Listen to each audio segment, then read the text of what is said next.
Paparating na yung caravan ni Sam Versosa. Kulay orange si Sam Versosa. Ayan o, yung mga poster na hawak nila, poster ni Sam Versosa, ay, poster ni Yorme Isko Moreno yan, saka ni Chi Atienza. Hoy, wag niyong sasabihin bastos yan mga yan, ha? Matatalino yan mga yan. Yan mga yan, hindi mo kayang tulonggisin yan. Dahil tao mismo ang lalabas sa kalye. Ito ay maliwanag na ito ay illegal, wala pong basihan, labag sa konstitusyon. At ito ay plain and simple kidnapping. At alam niyo po, kung sino nagsasabing hindi, hinahamon ko ng debate kahit kailan, kahit saan. Sa botong 15-0, unanimous ang desisyon ng Supreme Court en banc na ipadisbar o tanggalin na bilang abogado si Gadot. Ayon sa Korte Suprema,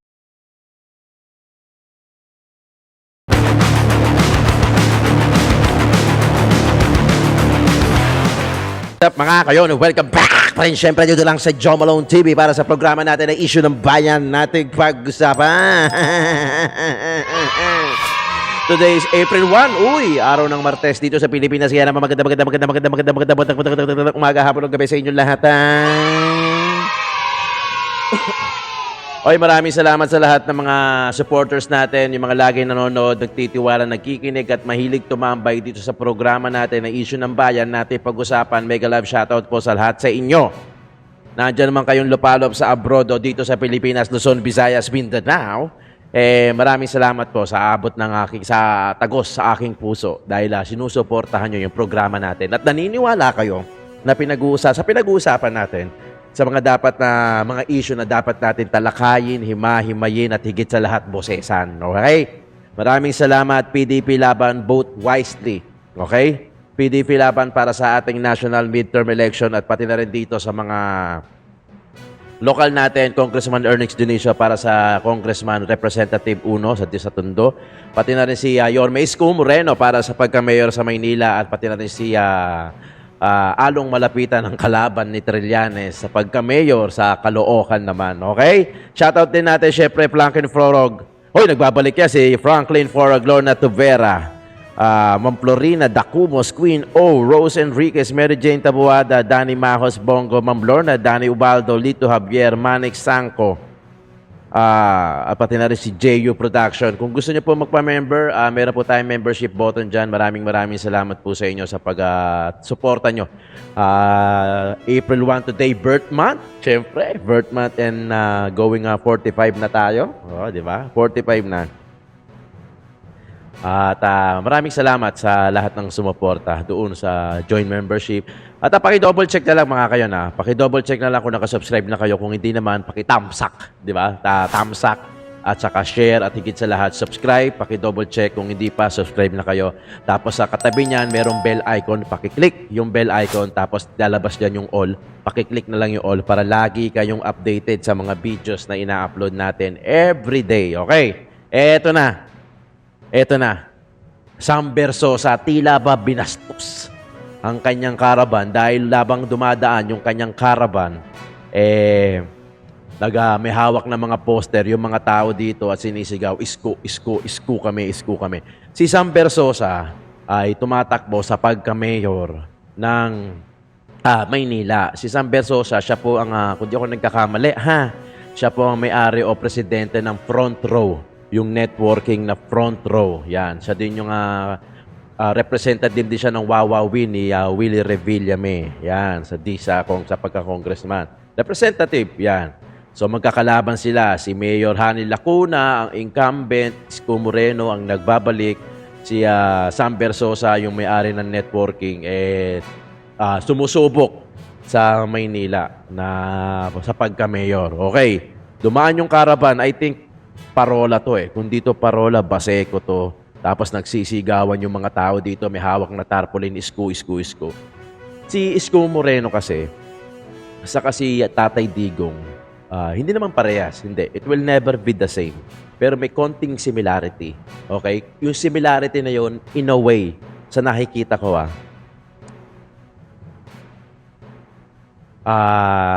sa nakikita ko, ang similarity nila, yung priority nila, yung taong bayan. Yung priority ni Isko Moreno, Manileño. Ang priority ni Tatay Digong, yung sambayanan, yung buong mundo. So doon sila kahit papano parehas ng vision. Okay? Parehas ng vision. Hindi nila priority yung kaalyado nila.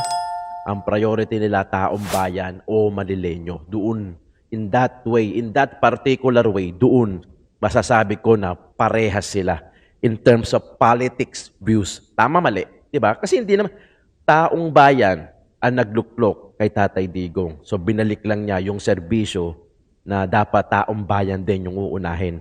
The logic applies to Isko Moreno. Ang nagluklok sa kanya, Manileño. So binabalik lang niya ang tiwala na ibinigay sa kanya ng Manileño. Di ba? Oh, tama. Yun, doon talagang malaki ang pagkakaparehas nila. Okay. Bakit? Baka sabihin nyo naman, bakit umalis si Isko? No, bakit umalis si Isko nung 2022 election kung talagang priority niya ang Manileño? Kasi aminado naman si Isko Moreno, ang ating mayor, na kaya naman siya umalis dahil buong akala niya maipapasa niya na kay Mayor Hanny Lacuna yung incumbent, yung mga sinimulan ni Yorme. So buong akala niya maipapasa niya na. Nangyari, nagsigawan yung mga Manileño, every time na dadalaw siya sa Tondo, bumalik ka na. Bumalik ko na. Para lang to sa mga hindi nakakaalam. So nagtataka siya ngayon, bakit siya pinapabalik kung nasatisfy naman ni Mayor Hanny Lacuna yung pangangailangan ng Manileño? Parang jowa lang yan. Bakit mo tatanggapin si X? Di ba? Bakit mo papalitan si X? Bakit mo pababalikin pala si X kung sa tingin mo, etong current girlfriend mo ngayon, nagawa niya lahat. Higit pa sa ginagawa ng X na ex mo. O di ba? Ang tendency, pinapabalik yung ex, pinapabalik si Yorme, si Isko Moreno sa Maynila. Bakit? Yun ang malaking tanong. It's either hindi na-satisfy ni incumbent Mayor Hanny Lacuna yung pangangailangan ng Maynila. Kasi logic yan. Bakit mo papabalik? Bakit mo gustuin bumalik ikaw sa ex mo? Meron ka ng present. Okay? Di ba? Ganun lang simple. Kayo makakasagot niyan. Di ba? Wait lang. Okay. Di ba? Kayo makakasagot niyan. Di ba? Hindi mo kailangan na taga Maynila ka doon sa particular na tanong ko na yun. Bakit mo kailangan bumalik pa kay ex kung okay naman si present? Okay? Ganun lang yung logic niyan. Ganun lang yung logic niyan. Teka lang inaayos ko kasi yung Facebook page natin Yan. So, sa lokal yan, sa May Manila, di ba? Kaya nagkakagulo-gulo Ang gulo doon ngayon.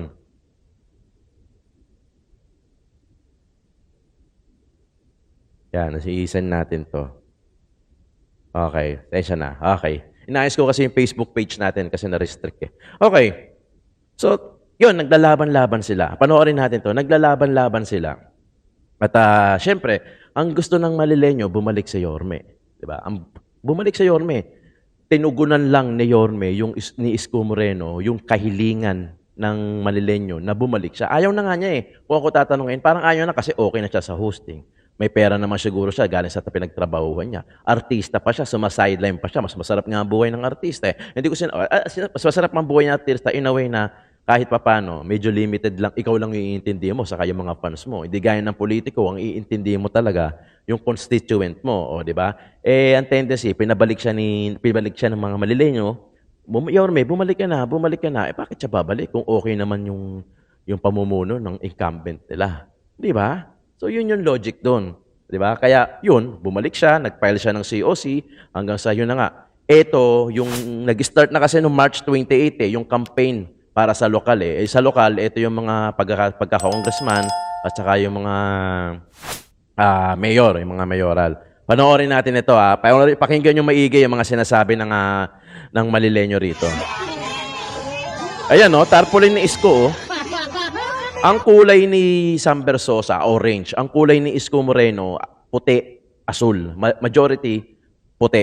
May konting asul, di ba?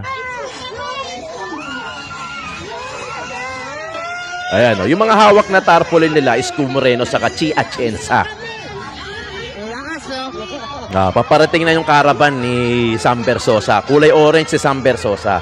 Ayan yung mga poster na hawak nila, poster ni Sam Bersosa. Poster ni Yorme Isko Moreno yan sa Chi Atienza. Ay, narang pa.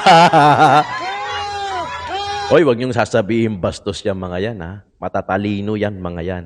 Yan mga yan, hindi mo kayang tulonggisin yan. Dahil tao mismo ang lalabas sa kalye. Same, like, parang ano din to kay Tatay Digong. Kung talagang masamang tao si Isko Moreno at walang ginawa, ni isa walang lalabas dyan sa kalye, hawak ng tarpaulin at ipagsisigawan Isko Moreno. Ganun na ganun ang ginawa kay Tatay Digong. Kung masamang tao si Tatay Digong at alam natin na walang ginawa, ni isa wala kang makikita sa kalye. Pero nung March 28, birthday ni Tatay Digong, campaign rally officially started sa lokal, naglabasan yung tao. Hindi bayad pero naglabasan. Ganun kay Tatay Digong. Hindi bayad, sariling pagsisikap, KKB, lumalabas ang tao para sumuporta. One common denominator is pagmamahal. Kung i-describe ko ng one word, ganun din sa lokal kay Isko Moreno. Walang bayad, hindi mga bayad dyan. Kusang effort, KKB, kanya-kanyang bayad dyan. Kumbaga ako, lumawas ako dyan, di ba? Nag-live ako. Lumawas ako, wala akong bayad. Gumastos ako ng toll fee, gumastos ako ng gasolina ko. Pero okay lang kasi pagmamahal, pagsuporta ang ipinakita ko kay Yorme Isko Moreno. Di ba? Ayan na, paparating na, orange. Orange yung caravan na yan. May nagko-comment kasi, bastos daw eh. Hindi yan bastos, hindi mo lang sila kayang tulonggisin. Dahil malilenyo na rin ang magsasalita. Ganon na ganon din kay Tatay Digong. Di ba? Hindi yan ayan o, Sam Versosa. Ha? Ayan, Sam, orange yan. Kaya kita nyo, orange yung balon. Oh, sisigaw, Isko. Si Sam Versosa nakatayo, nakaganon ng kamay. Makikita nyo sa truck. Mamaya tuturo natin. Eh, no?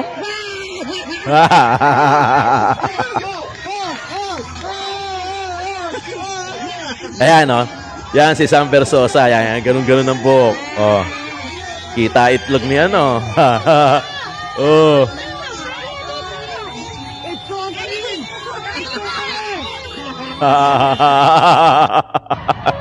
Diba? Diba? Ganun na ganun. Kung gaano kadami yung lumabas sa kalsada kay Tatay Digong. Hindi ko pwede sabihin na parehas ng volume. Kasi si Isko Moreno sa Maynila, Tatay Digong, sobrang dami kasi national. Hindi lang sobrang dami, hindi lang Maynila, hindi lang Metro Manila, provinces, pati na rin abroad, all over the country, all over the world, lumabas para kay Tatay Digong. Since na si Isko Moreno sa national, Maynileño lumabas, walang bayad para sumuporta at magpakita ng pagmamahal kay Isko Moreno. Ganun na ganun kay Tatay Digong. 'Di ba? They will never be the same. They will never. Si Isko Moreno hindi niya kayang tapatan si Tatay Digong. We know that, 'di ba? Pero wag natin kakalimutan na si Tatay Digong minsan na rin bumilib at sinabi niya yan, bilib siya kay Isko Moreno pagdating sa leadership. 'Di ba? 'Di ba? Totoo. 'Di ba? Napanood natin 'yan. Kung hindi niyo napanood, pwede niyo i-research, okay? Ito naman, itong masusunod na mapapanood nyo, incumbent, meaning current mayor ng Manileño, si Hanny Lacuna, versus, first day to. Day 1 to, nung March 28 to, versus Isko Moreno, Caravan. Tingnan nyo yung difference, ha?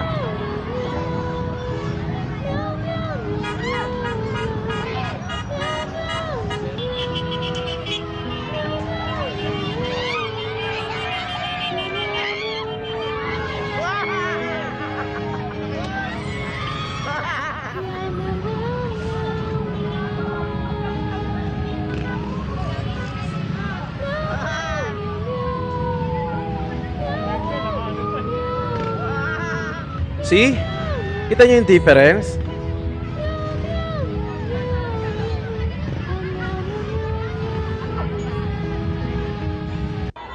Oh, ito pa. Caravan, District 4, 5, 6. Pinasa rin sa akin to mismo ni Yorme Isko Moreno.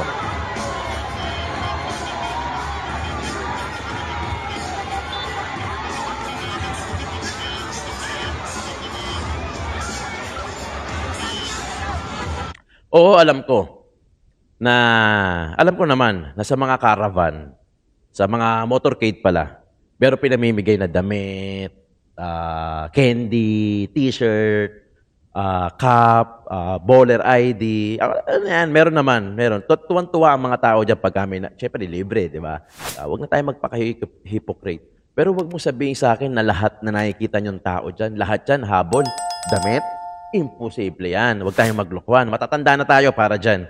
Matatanda na tayo dyan para lokohin ko pa kayo ng ganyan. Hindi, hindi. And alam niyo yan, di ba? Alam niyo yan. Di ba? Walang bayad. Lahat naman yan, hindi habol, damit. Imposible naman yun. And we know that, di ba? Kita nyo kung gaano, tinan nyo sa District 6 kung gaano kadami. Di ba? Ayan. District 5. Lahat yan, yung iba nga dyan, hindi damit. Gusto makakamayan, gusto makita. At higit sa lahat, gusto higit sa lahat, gusto sumuporta. Di ba? Ayun, may sombrero. Oh, pinipirmahan. Nasabik eh. Nasabik ang Manileño sa pagbabalik ni Yorme Isko Moreno. Di ba? Nasabik. Panoorin nyo, ha?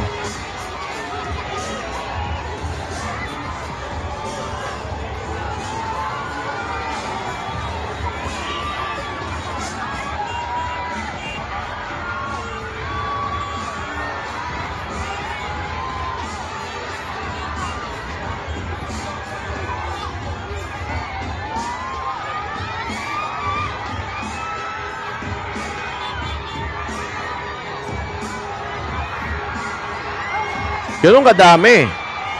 Ayan, naglalabasan na, oh. Oh!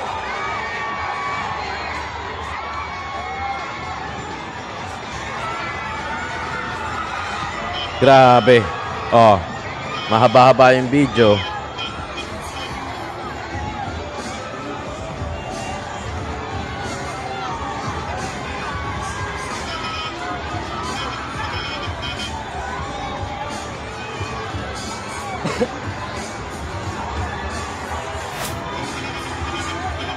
Lahat yan gusto magpakita ng suporta. Lahat yan gusto makamayan si Yorme Isko Moreno. Hindi lang sa damit. Imposible lahat yun. Hindi naman lahat yun mabibigyan ng damit eh. Di ba? Di ba? Hindi naman lahat yung gusto makakuha, hindi nga lahat makakakuha ng damit eh. Hindi guarantee eh, di ba? Well, isa lang yon. Gusto rin sumuporta at gusto rin ipakita yung pagmamahal. Just like kung ano yung pinapakita natin kay Tatay Digong. Di ba? Hindi, kasi alam niyo yan eh. Minsan na rin bumango ang pangalan ni Yorme Isko Moreno nung siya'y mayor ng Maynila. At I'm sure nakaabot yan sa abroad. Dahil kami-kami rin yun na mga nagbablog. Isa ako sa mga nauna. Naupo si Yorme Isko Moreno July 2019. July 1st. Nag-vlog ako sa kanya August. So, I'm 1 month late. Pero isa ako sa mga isa ako sa mga pioneer ni Yorme Isko Moreno sa pagbablog. Kasi nga, politics na yung channel natin ever since. Local, national. Pero ngayon lang ako nag-national all the way na kay Tatay Digong. Kasi gusto ko, mas madali kasing ipagtanggol yung mga kandidato na alam mong matino, na alam mong hindi corrupt. Compared doon sa mga kandidato na tagilid na sa masa, tapos pagtatanggol mo pa, tagilid ka na rin nun, di ba? Hindi gaya ng kay Tatay Digong, kay Yorme Isko Moreno, kay Along Malapitan, alam mo malaki yung pagbabago. Alam mong tao yung prioridad. Tao yung binabalik-balikan at hindi yung mga kaalyado nila, hindi yung mga kasamahan nila sa politiko, di ba? I'm sure hindi narinig nyo na yan. Narinig nyo na yung pangalan ni Yorme Isko Moreno, lalo-lalo na nung pandemic, di ba? Kaya ako, personal ko rin hiling sa inyo yan, para doon sa mga taga-Maynila, na lihitimong taga-Maynila. Pwede ka kasing taga-Maynila pero hindi ka lihitimo. Ako, since 1980, nasa Maynila na ako. Dahil dyan ako pinanganak. 1980 ako, magpo-44 ako, magpo-45 na ako ngayon April. Kasi 2025 ngayon. Kumbaga, nakaduktong ako sa dulo ng number ng taon eh. O, pag 2025, 45 ako. Pagka 2026, 46 ako. Ganun lang yun, di ba? Ha? O, hiling ko yan para sa inyo. Ito yung differences, di ba? Ito yung differences ng incumbent mayor at kung bakit pinapabalik si Yorme Isko Moreno sa Maynila. Okay? Tapos na yan. Sabi nila, malaki talaga ang difference. Well, nakikita ko, malaki talaga ang difference. Kachat ko nga madalas si Yorme Isko Moreno. Talagang pinag-uusapan namin, sabi ko sa kanya, love na love ka pa rin na Manileño, no?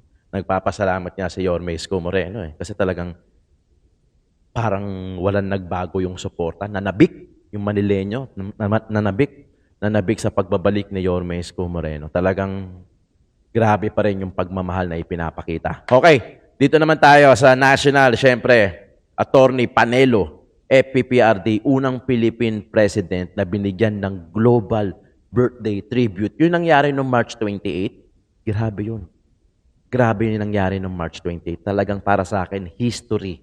Hindi lang history at nakakita natin kung paano at kung gaano ipinakita ng tao yung pagmamahal nila kay Tatay Digong. Mahigit 200 lugar sa buong bansa ang nakiisa sa pagdiriwang ng ika-80 kaarawan ni dating Pangulong Rodrigo Roa Duterte noong Biyernes, Marso 28. Makikita ang dagsa ng mga tao, puno ang mga venue, umaapaw pa hanggang sa mga lansangan. Mula sa mga parada hanggang sa malalaking pagtitipon, iisa ang sigaw ng mga dumalo. Pasasalamat sa dating Pangulo, madamdaming mensahe ng katatagan at panalangin na makabalik na ito ng bansa. Sa pambihirang pagkakataon, tila ngayon lang nagkaroon ng sabay-sabay na pagdiriwang ang bansa para sa isang Pilipino na tinagurian nilang pinakamagaling na lider ng bansa. Totoo Sabi yan. ng PNP, may natanggap daw silang report na nagsasabing 60,000 na katao lamang daw ang dumalo sa nationwide tribute para kay Tatay Digong. Kinumpirma mismo ito ni Police Regional Office 3 Director at Concurrent Spokesperson Police Brigadier General Jean Fajardo. Sa Davao pa lang na baluarte ng mga Duterte, nasa mahigit 300,000 katao na ang dumalo sa birthday rally ng dating Pangulo. Dami, oh. Halos 50,000 naman ang pinagsama-samang bilang sa Central Visayas, habang libo-libo rin ang nagtipon-tipon mula naman 60,000 sa lang ibang daw. bahagi ng Luzon. Ayon sa PNP, naging mapayapa naman ang mga pagtitipon at walang naitalang untoward incident hanggang sa pagtatapos ng araw. Hindi naman pinalampas ni dating Presidential Legal Counsel Attorney Salvador Panelo ang maling datos na inilabas ng PNP. Sabi niya, posibleng Mata pa lang, nagkamali daw si Fajardo ng basa. Mata pa lang. Sa halip na 60,000, dapat ay 60 milyong katao ang sinabi nitong dumalo sa global rally para sa dating Pangulo.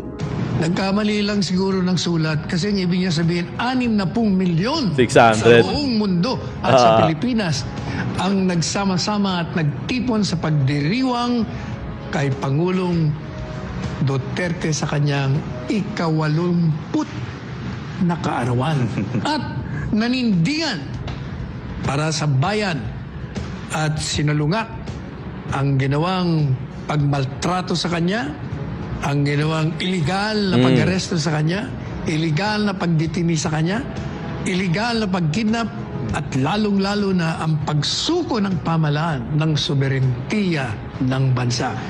Hindi 60,000 no ang ibig niya sabihin, nagkamali lang. 60 million no ang gusto niya sabihin. 60 million? Grabe! Ang pangyayaring ito para kay Pangulong Duterte. Anya, wala pa siyang nakitang ibang presidente sa kasaysayan ng Pilipinas na Yes. ginawaran ng isang espesyal na pagdiriwang ng Totoo. milyong-milyong Pilipino sa buong mundo. Never in the history of this country that a president has that kind of following and celebration of his birthday. Wala, tingnan nyo, magmula pa sa Quezon, lahat. Sino pa ba? Osmeña, sino pa? Quirino, Magsaysay, Macapagal, Marcos, Aquino, sino pa? Estrada, Ramos, Cory. Wala. Only Duterte lang. Only kahit ang Duterte. birthday ng ating Pangulo. Meron bang ganun? Wala. Patunay lamang anya ito na hindi basta-basta ang isang Pangulong Rodrigo Duterte sa puso ng mga Extraordinary. Pilipino. At hindi na rin daw nakapagtataka kung isang araw ituring itong bayani ng bansa. Sapagkat tumalab talaga sa isipan at sa puso ng mga Pilipino ang mga legacy, ang mga itinayo niya. Ang lahat ng mga ginawa niya talagang napamahal siya. Kaya nung ikinulong siya, yan, naglabasan lahat. Kaya hindi tayo magtataka kung siya'y tatanggalin bagong bayani ng mga listahan ng Yes. mga bayani dito sa ating bansa. Hindi imposible Para yan. sa Diyos at sa Pilipinas kung mahal. Nagulat Paul Montemon, SMNI News. Hindi imposible yan. Hindi imposible yan. Kasi nakikita ko kay Tatay Digong, alam mo, yung mga naglabasan sa kanya from March 11 hanggang sa birthday niya. Actually, up until now, marami pa rin lumalabas sa kalye. Hindi yan ginagawa ng mga Pilipino ng basta-basta lang para sa ordinaryong tao lang. Si Tatay Digong sobrang extraordinary. 'Di ba? Oo, palamura yan. Oo, bastos ang bibig. Oo, sige. Hindi naman lingid sa kaalaman namin yan. Hindi naman kami tanga. 'Di ba? Hindi naman kami tanga na alam namin na nagmumura si Tatay Digong. Pero ano bang importante? 'Di ba? Ano ba ang importante? Hindi ko sinasabing okay magmura. Siyempre masama ang magmura. Masama ang magmura. Pero siyempre, kung sa politics natin ilalagay, kung politics view yung titignan natin, kung politics view yung titignan natin, sino ba ang maraming nagawa? At higit sa lahat, sino ba ang may tunay na may malasakit sa bayan sa lahat ng mga naging presidente?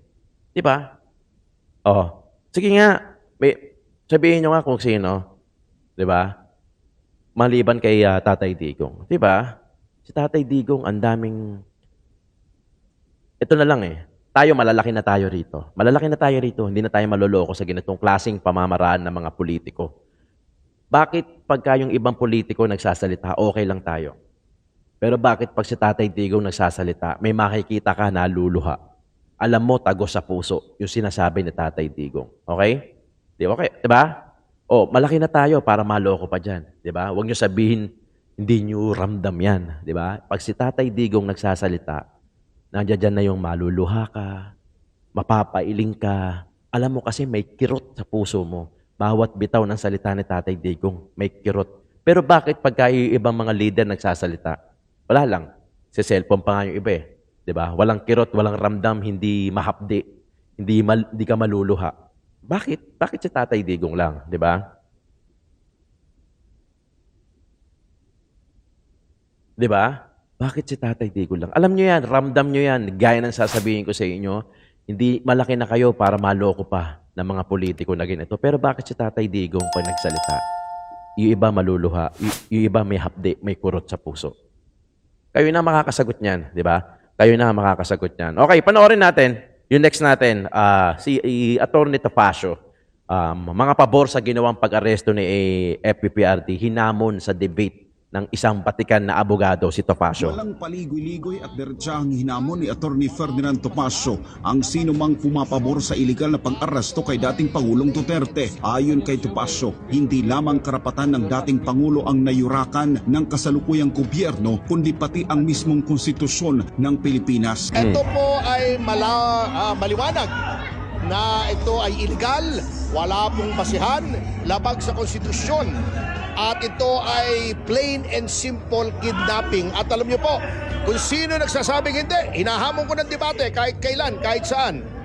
At ipakikita ko kung paano ito ay talagang labag sa batas. Matatanda ang bumuhos ang kaliwat kanang reklamo at pagkadismaya mula sa publiko laban sa pamahalaan, pulisya at iba pang law enforcement agencies matapos ang kontrobersyal na pagsuko ni Duterte sa poder ng International Criminal Court o ICC at hindi lang sa Pilipinas dahil maging mga Pilipino sa ibang bansa at mga dayuhan ay nakisimpatya rin sa dating Pangulo.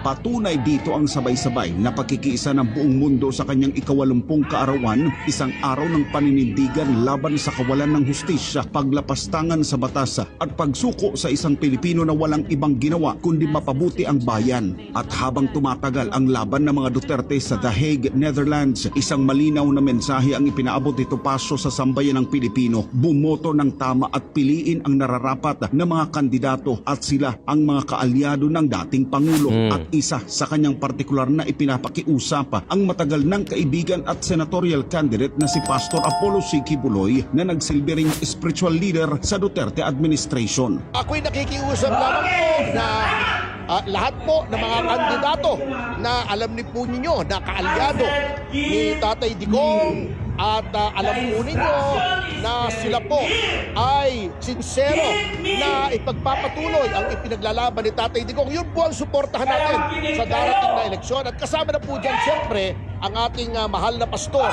At hindi rin nagpahuli ang butihing pastor sa pagbibigay ng mensahe sa kaarawan ni dating Pangulong Duterte. Ayon kay Pastor Apollo C. Kibuloy, hindi nalalayo ang kanilang sinapit ng dating Pangulo, ngunit sa kabila ng lahat, nananatili silang matatag at tapat sa paglilingkod sa bayan at sa mamamayang Pilipino. Para sa Diyos at sa Pilipinas kong mahal, nag-uulat Paul Montebon, SMNI News. Oh, ito pa. May isa pa tayo. Kaya consolidated videos natin. Tuloy na natin to bago tayo magkomento. Raisa Robles. Diyos aso. Dahil sa viral video ng kanyang pagmumura at pamabastos sa mamamahayag na si Raisa Robles noong 2021, moto proprio o sariling inisyatibo ng Supreme Court na paharapin sa disbarment proceedings ang katatalaga pa lang na Presidential Advisor for Poverty Alleviation na si Larry Gadon. Yeah! Hapon sa botong 15-0, unanimous ang desisyon ng Supreme Court on Bank na ipadisbar o tanggalin na bilang abogado si Gadon. Ayon sa Korte Suprema, hindi may tatanging iskandaloso ang nasabing video na dinudungisan at sinisiraan ang propesyon ng abogasya sa bansa. Grabe mga lods, no? Skandaloso. Pero, idol nila yan, ha? Diba? Sobrang nakakahiya ang attack dog, diba, ng administrasyon ngayon. Kung makapanglait kay Tatay Digong, nagmumura daw. Diyos ko, mas malala kayo. Na-desbar pa nga. Tapos ngayon si Larry Gadon, naging attack dog na siya. Diba? At kung ano-ano mga pinagsasasabi niya. Maniniwala pa ba kayo sa kanya? Mismong Supreme Court nga, dinesbar siya. Tapos may nakita pa akong interview about kay Larry Gadon. Sinasabi niya, kasi nga daw anti-Marcos ang Supreme Court. Ay, Diyos ko! Na? Si Gadon ay... Oh, di ba? Oh, siga doon na sabi rito na disbar na daw. Oh, patay na, di ba? Yari na. Hindi kasi yan eh. Common naman yan. Common naman yan sa mga politiko yung meron silang taga-atake. Yan, taga-atake. Di ba? Ano din, kahit sino naman, meron yan. I'm sure, meron mga taga-atake, may mga team, may self-defense team, di ba? May taga-atake. Sa lokal, ganyan din eh. Di ba? Sa lokal, ang daming ang binabato kay Isko Moreno. Ang binabato kay Isko Moreno, yung mga utang, yung mga may pinagbentahan daw. Di ba? Pero kaming mga lihitimo, alam namin kasi, hindi ko gaya na sinasabi ko, madaling i-promote yung mabuting tao. Kasi, marami kang masasabi. Di ba? Pero pagka ang ipopromote mo, yung mga corrupt, ang hirap ipagtanggol niyan. Di ba? Ang hirap ipagtanggol niyan. Maniwala kayo sa akin, mahirap ipagtanggol yung mga corrupt. Kasi parang ikaw mismo, parang mapapailing ka na lang eh. Buti masasabihin mo, not unless talaga, ang labanan mo, pera-pera. Di ba? Pero ako, Diyos ko, okay na sa akin yung viewers ko eh. Okay na sa akin. Minsan nakaka 100,000 views ako. Okay na ako doon. Minsan mababa. Sige, mag-check kayo ng mga videos ko. Hindi ko binubura yung mga mabababa ko. Meron ako dyan. Parang wala pang 10,000 eh. May views ako dyan eh. Di ba? Pero okay lang. Kasi hindi naman palaging ganun eh, di ba? Hindi naman palaging ganun. Minsan nakakachamba ka, minsan sinigang ang ulam, minsan adobo ulam, minsan tuyo. Aba, masarap ang tuyo ah. Minsan bagoong lang ang ulam o kaya cup noodles lang, okay lang. Walang problema. Walang problema. Kasi gusto ko naman itong ginagawa ko. Comfort space ko to. Meaning, I find joy, I find satisfaction sa ganitong ginagawa ko. Nga pala, meron din akong channel para doon sa mga mahihilig sa pagkain, Tito Jom. Tito Jom, J-O-M. Yan. Yan ang channel natin sa food vlog. Tapos pagka meron naman ako isa podcast, When Tito Talks. When Tito Talks. Yan, paki-search na lang dyan. Ano naman yun? Anything under the sun, yung topic natin. Ang susunod na topic ko, diploma versus diskarte. Doon sa When Tito Talks. Okay. Diba? Maraming salamat sa panonood at pakikinig nyo. At higit sa lahat, sana hindi kayo nag-skip ng ads. Paki-double check kung nakasubscribe kayo. Kung nakaabot kayo rito sa dulo ng video natin, congratulations dahil tinapos mo yung video natin. Paki-comment naman dyan kung tinapos nyo cover to cover itong vlog natin for today, April 1. Happy April's Fool Day nga daw, kumbaga. At yun, maraming salamat po sa pakikinig dito sa podcast natin, sa vlog natin na issue ng bayan, ating pag-usapan. God bless po sa mga may mga lakad ngayon at ingat-ingat po tayo. Maraming salamat po, Joe Malone TV.